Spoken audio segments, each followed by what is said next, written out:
네, 말씀을 시작하기 앞서서 우리 여기 계신 우리 이음 키즈 또 시드 또 우리 이음 틴즈 그리고 이음 런즈 우리 청년들에게 질문을 하나 하고 시작하려고 하는데요. 여러분들이 지금까지 부모님들과 함께 지내오면서 가장 행복했던 순간은 언제인가요? 한번 이야기해 볼 친구 있나요? 네, 아무도 손 안 들죠. 그래서 제가 스파이를 심어놨는데요. 은찬아? 네, 은찬이가 사라졌어요. 그러면 연우, 엄마랑 부모님이랑 함께하면서 가장 행복했던 순간 있니? 아? 해외여행. 우리 연우가 지난주에 사이판이지? 사이판에 다녀와서 얼굴이 새까맣게 탔는데요.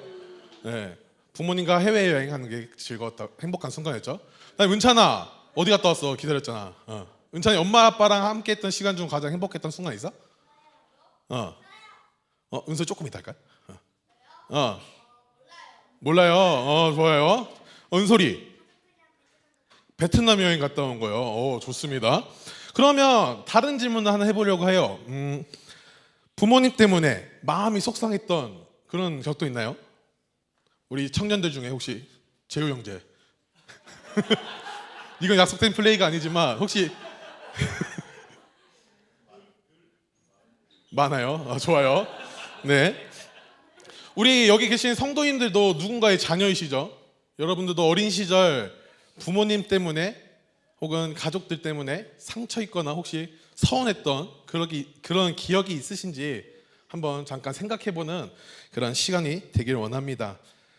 제가 말씀을 준비하면서 저는 언제 부모님 때문에 서운했고 또 화가 났는가에 대한 생각을 이렇게 짚어봤는데요.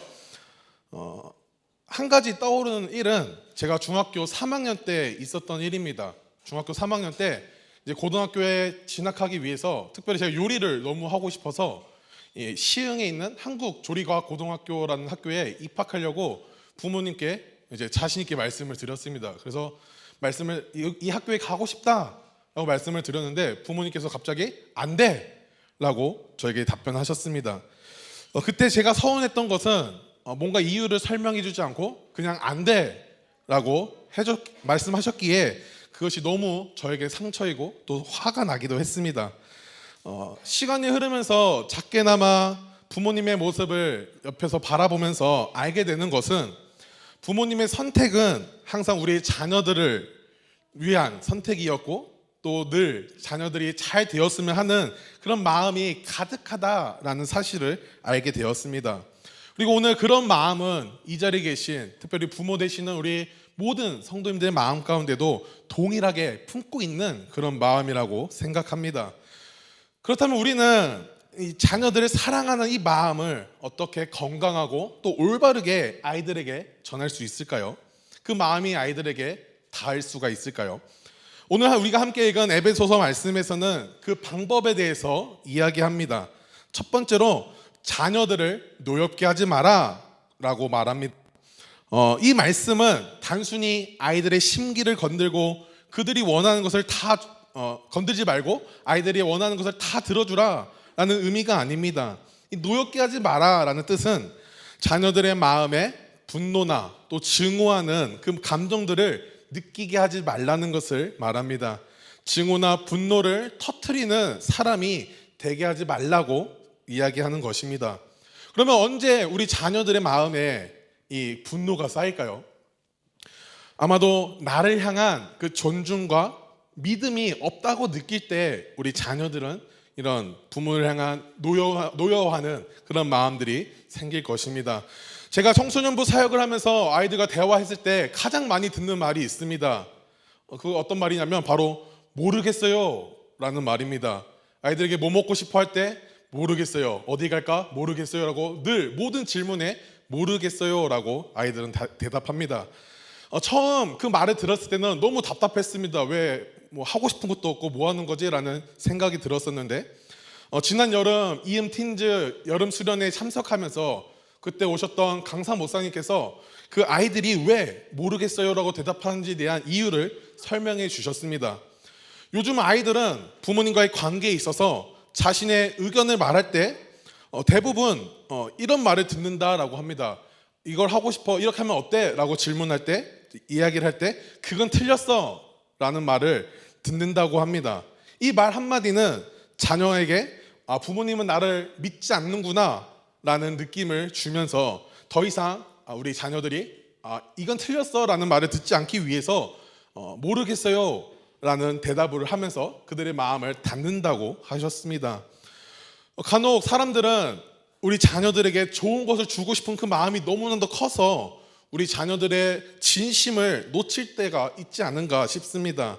저희 부모님도 저를 너무 사랑하시고 제가 잘 되었으면 하는 그런 마음이 늘 가득 갖고 계셨지만 그 마음이 너무 앞선 나머지 제가 이 학교에 진학하고 싶습니다 라고 할 때 이유 없이 반대하셨던 것처럼 그런 상황에서 제 마음에 이 거절감과 분노감이 너무 치솟아 올라왔었는데, 만일 그때 부모님께서 이런 상황 때문에 안 돼 라고 말씀해 주셨다면, 그것을 설명해 주셨다면 얼마나 좋았을까라는 생각이 듭니다.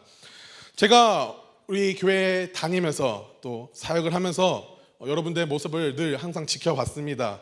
우리 모든 성도님들, 특히 부모님 되시는 분들의 모습을 보면서 항상 느끼는 것은 우리 자녀들에게 늘 사랑으로 또 다가가며 그들의 말에 귀를 기울여주기 위해서 좋은 친구가 돼주기 위해서 돼주려는 그 모습을 늘 보게 됩니다. 그럼에도 우리 안에는 답답한 마음이 있을 겁니다. 하지만 여러분들이 자녀들을 향한 그 사랑 안에서 우리 자녀들이 한 걸음씩 조금씩 성장해지고 성숙해지는 그 모습을 보게 됩니다. 사랑하는 성도 여러분들께서 주 안에서 우리 자녀들을 믿어주시고 또 그들을 기다려주실 때 우리 자녀들은 더 건강하고 성숙하게 자랄 줄 믿습니다. 두 번째, 주의 교훈과 훈계를 가르치고 양육하라고 말합니다. 이것은 믿고 기다리지만 방치하는 것을 말하지 않습니다. 아이들을 믿기에 주님의 교훈으로 훈계를 가지고 우리 자녀들을 양육하는 것이 반드시 필요합니다. 이것은 자녀들의 마음 가운데 하나님이 주시는 그 생각이 가득하도록 우리 자녀들이 하나님의 뜻을 알고 살아갈 수 있도록 우리의 모습을 통해서 하나님을 사랑하는 그 마음을 흘려보내는 것을 의미합니다. 그러면 어떻게 자녀들에게 주님의 교훈과 훈계로 양육할 수 있을까요? 하나님은 신명기 6장 6절에서 7절 말씀에서 이렇게 말씀합니다. 우리 말씀 함께 같이 읽겠습니다. 오늘 내가 내게 명하는 이 말씀을 너는 마음에 새기고 내 자녀에게 부지런히 가르치며 집에 앉아 있을 때에든지 길을 갈 때에든지 누워 있을 때에든지 일어날 때에든지 이 말씀을 강론할 것이며. 아멘. 하나님께서 당시 광야에서 살아가던 부모 세대들을 향해 이렇게 말씀합니다. 너희의 마음에 먼저 하나님의 말씀을 새겨라 라고 말씀합니다. 그 다음 자녀들에게 부지런히 하나님의 말씀을 가르치라고 말씀합니다. 이것이 무슨 말일까요? 자녀들에게 믿음과 신앙을 강요하는 것이 아닙니다. 우리가 먼저 하나님의 말씀 앞에 신실하라고 말씀하는 겁니다.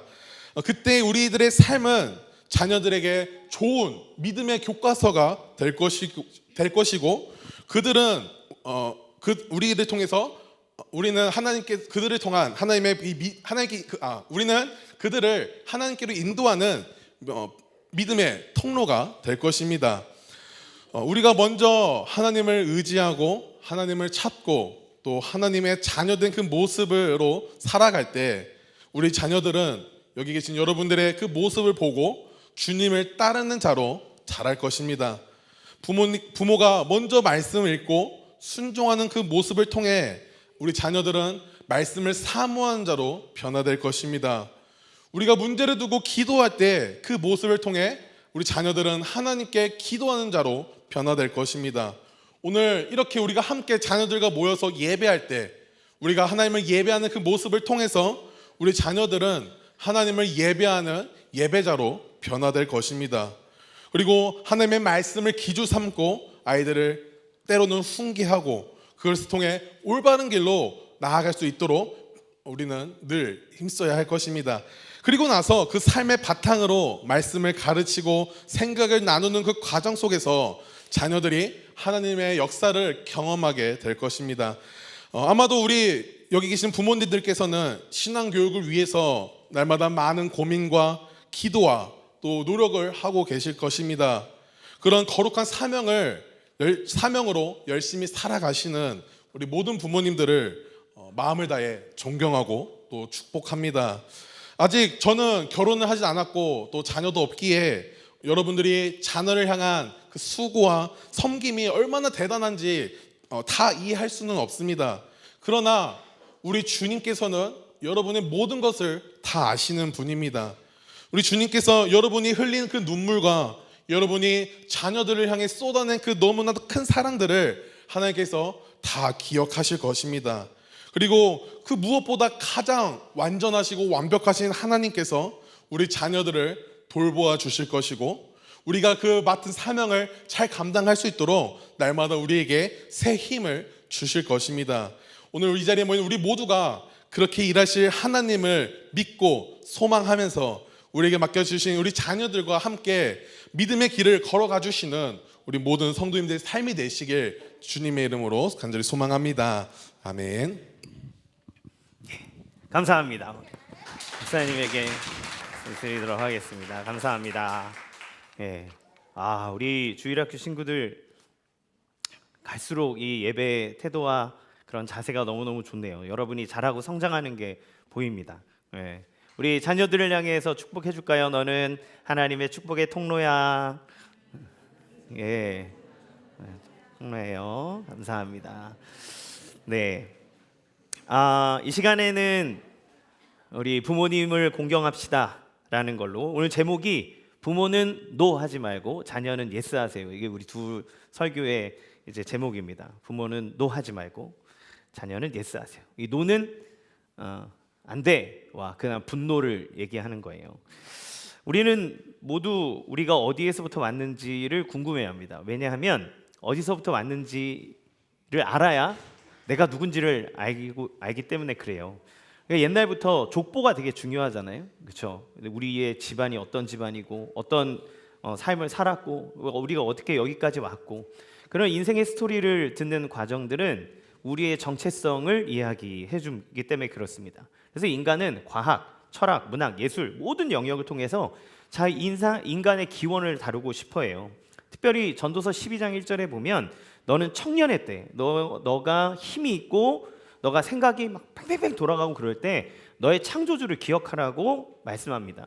성경은 우리가 하나님의 형상으로 창조됐다고 얘기하잖아요. 이 사실은 뭐냐면 우리 한 사람 한 사람이 하나님의 형상으로 만들어진 너무나 소중하고 고귀한 존재라는 것을 얘기하는 거예요. 또 우리는 그리스도의 죽음과 부활하심으로 인해서 새 생명을 얻게 됐습니다. 그러니까 우리의 존재는 어떤 존재입니까? 하나님, 그러니까 온 우주 만물을 창조한 하나님이 자기의 생명을 버려서 구원할 만큼 소중하고 아름다운 존재라는 것을 얘기해 주는 거예요. 여러분, 이것이 왜 중요합니까? 우리가 세상을 살다 보면 수많은 기준 또 여러 가지 일들로 인해서 우리는 평가받잖아요. 넌 이런 사람이야, 넌 저런 사람이야 이러면서 우리가 평가를 받는데 우리의 정체성이 분명해지면 세상이 말하고 있는 그리고 주변이 말하고 있는 잘못된 메시지로부터 우리는 훨씬 자유로울 수 있고 우리가 더 굳건한 반석 위에서 우리의 삶을 살아갈 수 있는 그러한 기준이 되기 때문에 그렇습니다. 따라서 창조주를 기억하는 것, 나의 기원을 기억하는 것 너무너무 중요하잖아요. 그러면 창조주를 기억하는 건 내가 어디로부터 왔는지를 생각하는 건데 그거에 가장 맞닿아 있는 사람, 내가 이 땅에 있는 데 있어서 가장 맞닿아 있는 존재가 누구냐면 나의 부모님인 거예요. 그러니까 하나님을 생각하고 하나님을 존중하는 삶을 산다면 나를 이 땅에 있게 하신, 우리는 저절로 이 세상에 생긴 게 아니잖아요. 누구를 통해 존재하잖아요. 하나님이 이 땅에 우리 부모님을 통해 존재하게 하셨다는 거죠. 그러면 창조주를 기억하는 삶은 종교적으로 심취해서 하나님만을 생각하는 게 아니라 하나님께서 나를 이 땅에 있게 하신 존재를 생각할 때 이 신앙이 더 견고하고 입체적이게 되고 풍성할 수 있게 된다는 것이 아주 중요한 원리로 작용하게 됩니다. 오늘 에베소서를 통해서 주님께서 우리에게 부모님에 대해서 주신 영적 원리와 의미를 살펴보는 건 너무 의미가 있는 거죠. 함께 보겠습니다. 첫 번째, 주 안에서 순종하라 그랬어요. 1절 같이 읽어보겠습니다. 시작. 자녀들아, 너희 부모에게 순종하라. 이것이 옳으니라. 예, 바울이 되게 단호하게 얘기하는데 주 안에서 너희 부모에게 순종하라. 이게 옳다 이렇게 얘기합니다. 그런데 여기서 바울은 순종하는 것이 옳은데 그 순종이 옳기 위해서는 어떻게 해야 되냐면 주 안에서 하라 그랬어요. 이 주 안에서라는 말이 요즘에는 약간 상투적인 말로 쓰잖아요. 뭐 주 안에서 사랑합니다. 주 안에서 행복하세요. 주 안에서 여러분 평안하기를 원합니다. 이렇게 얘기할 때 우리가 종교적 그런 언어로서 주 안에서 이렇게 많이 씁니다. 그런데 이거는 그런 상투적인 표현이 아니에요.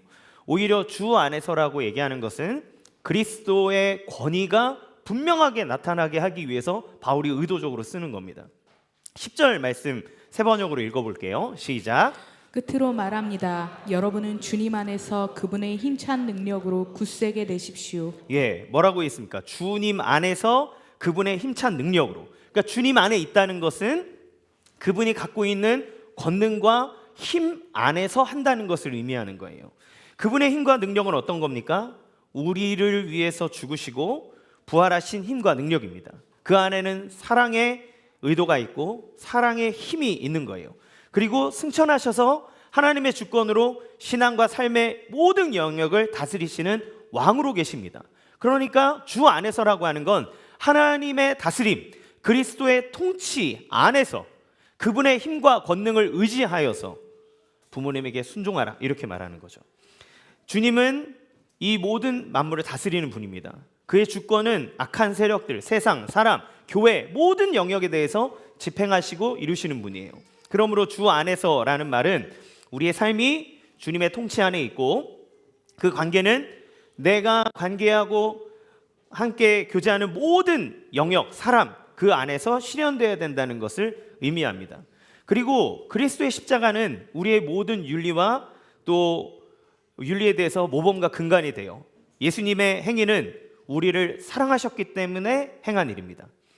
십자가에 죽으신 것이 뭐예요? 자기를 내어주신 거잖아요. 그렇죠? 자기를 내어주셨는데 언제 내어주셨습니까? 우리가 하나님께 막 잘하고 헌금도 많이 내고 막 착한 일 많이 하고 하나님 눈에 너무너무 좋아 보여서 니네가 하는 거 보니까 내가 니네를 구원해야 되겠다 이렇게 하신 게 아니라 우리가 원수 됐을 때, 하나님의 뜻대로 살지 못할 때, 하나님의 마음을 아프게 할 때, 하나님을 진노하게 만들 때, 하나님의 영광을 가리울 때, 그때 하나님께서 우리를 위해서 자기 자신을 내어주셨다. 그렇게 얘기하는 거죠. 그래서 이 자신을 내어주신 것은 우리를 구원하기 위해 당신의 의지를 들이셨다는 거예요. 그리고 의지를 들였다는 것은 사랑이라는 말로 표현되는 겁니다.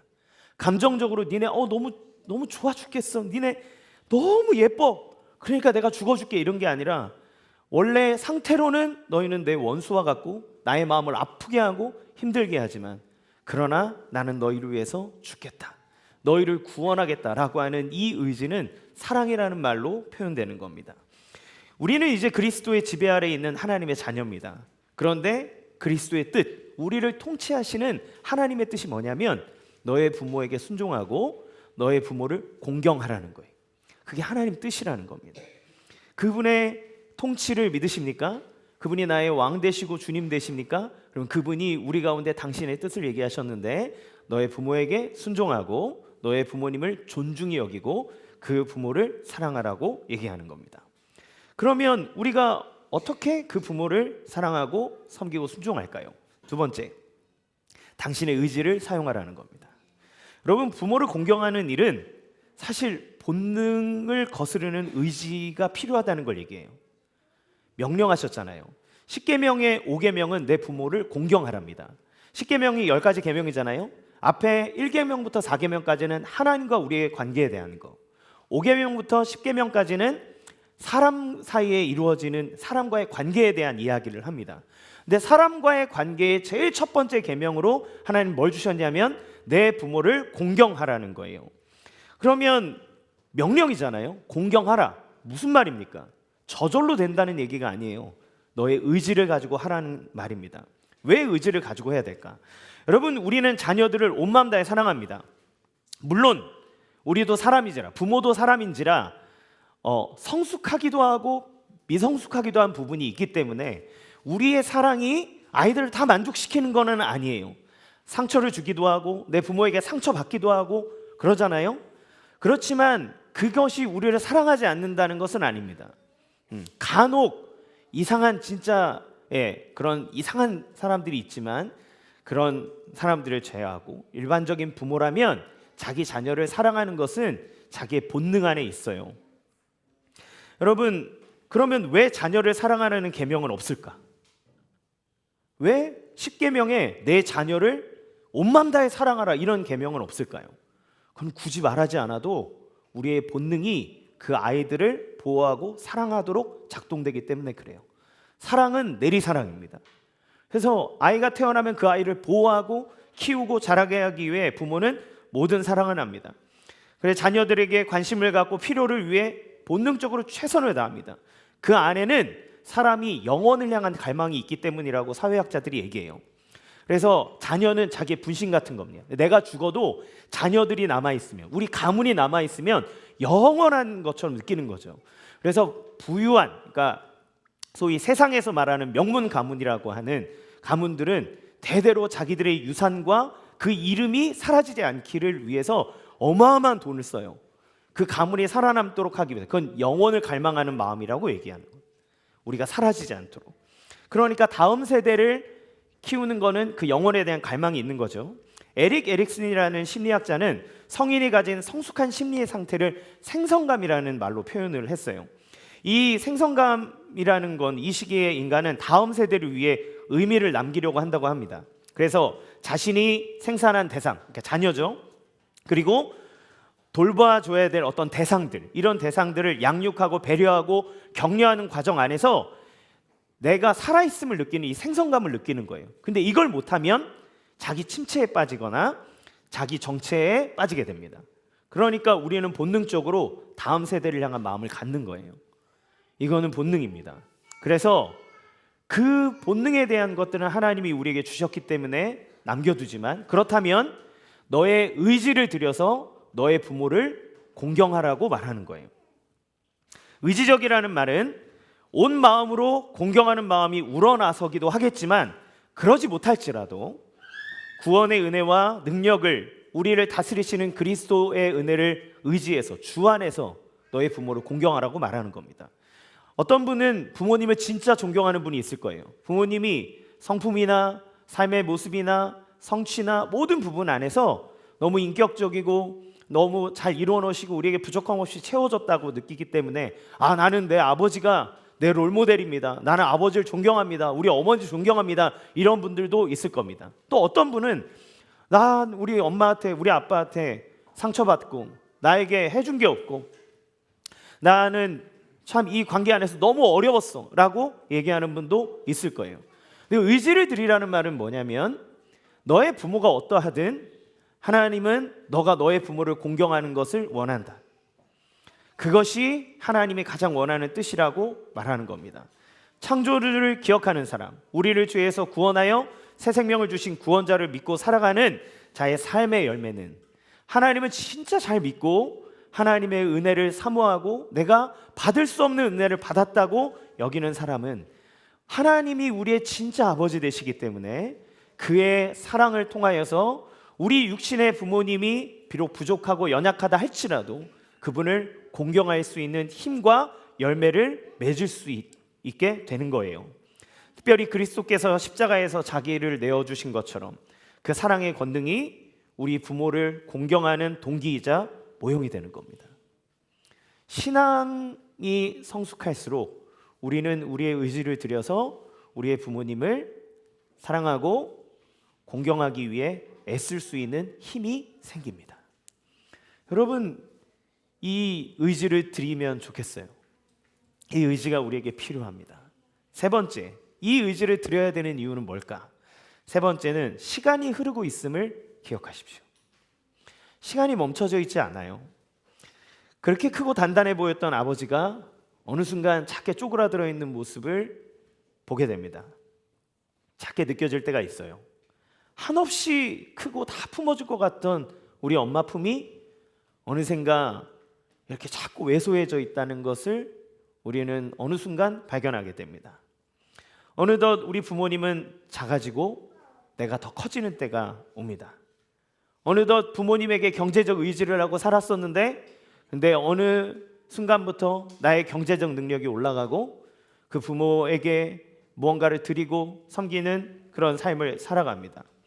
힘이 썼던 우리 아버지, 뭔가 하면은 막 무섭고 아버지가 하는 일은 다 될 것 같고 내가 막 올라타도 아무렇지도 않을 것 같고 그랬던 아버지가 어느 순간 살도 빠지고 힘도 점점 잃어가는 것 같고 그런 것들을 우리는 보게 되죠. 그렇게 작아진 시간 우리도 인식하지 못하는 사이에 와버렸다는 거예요.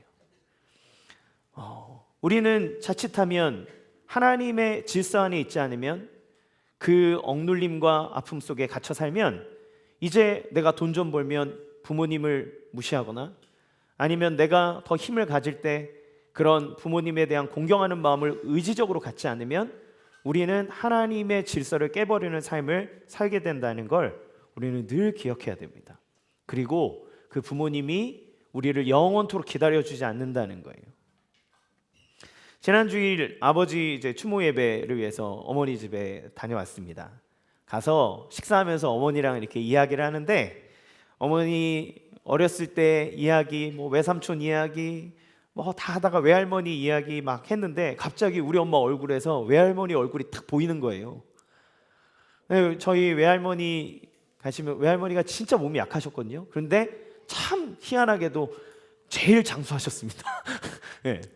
근데 외할머니 댁에 부산이라 많이는 못 가는데 한번 가면 외할머니가 수전증이 너무 심하셔가지고 밥을 주시는데 진짜 밥이 쏟아질 것처럼 손을 떠세요. 그래서 태우 왔나? 그래서 밥 주시는데 이렇게 떨면서 밥을 주시는데 그 힘들면서도 손주 오니까 이렇게 막 밥 챙겨주시던 모습, 저 창가에서 성경을 보시던 모습 이런 게 막 생각이 납니다. 그런데 갑자기 엄마가 얘기하는데 우리 엄마 얼굴에 외할머니 얼굴이 확 보이는 거예요. 가만히 생각해 보니까 그때 그 외할머니의 나이가 우리 엄마 나이가 된 거예요. 시간이 지나서 우리가 자녀들만 보고 살면 애들 크는 거 보느라 시간 빠르다 그러지만 우리가 늙어가는 거, 우리 부모님의 시간이 줄어들고 있다는 거 모르고 지나갑니다. 그래서 하나님은 너가 의지적으로 너의 부모를 보라는 거예요. 우리의 의지를 가지고 우리 부모님을 볼 때 시간이 많지 않다는 걸 우리는 본능적으로 알게 됩니다.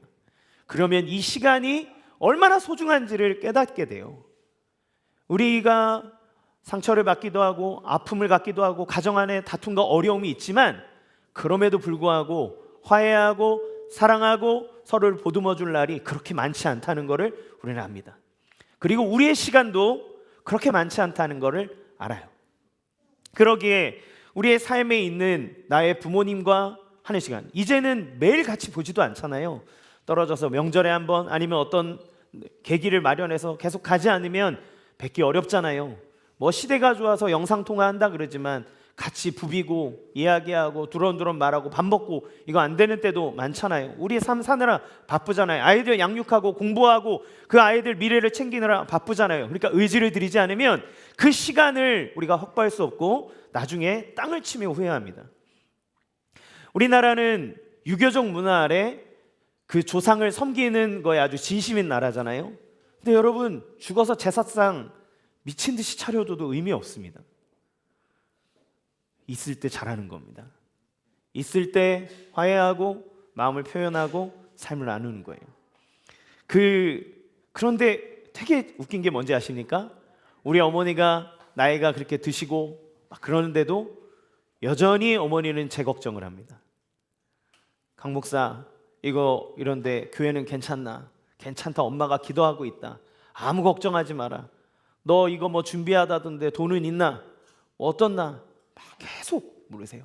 근데 가만히 또 생각해 보니까 저희 아버지 생전에 할머니가 저희 아버지 출근하러 나가시면 할머니가 와서 진웅아 아침 저기 뭐 차 조심하고 뭐 할 때 너무 과로하지 말고. 그러니까 저희 아버지도 경상도 분이라 내가 아가 뭐 이러면서 예 그러면서 이렇게 가셨는데, 그때 제가 할머니한테 아유 할머니 우리 아빠 어른이야 막 그랬거든요.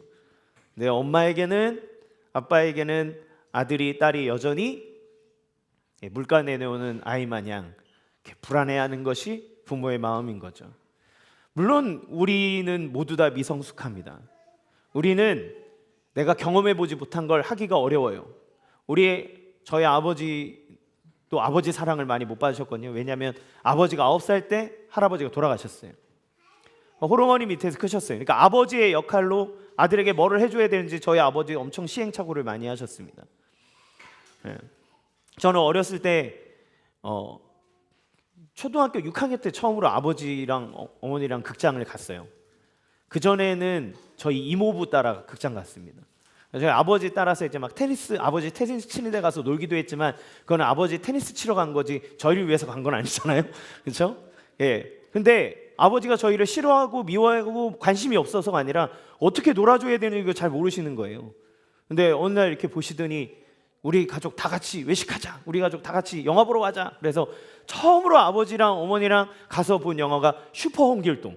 예. 세종문화회관 별관 무지개 극장. 거기서 어머니랑 저희 삼남매랑 같이 앉아서 봤던 기억이 납니다. 어느 날은 생일 선물을 사오시고 어느 날은 엄마에게 꽃을 사오시고 아버지도 배워가는 거죠.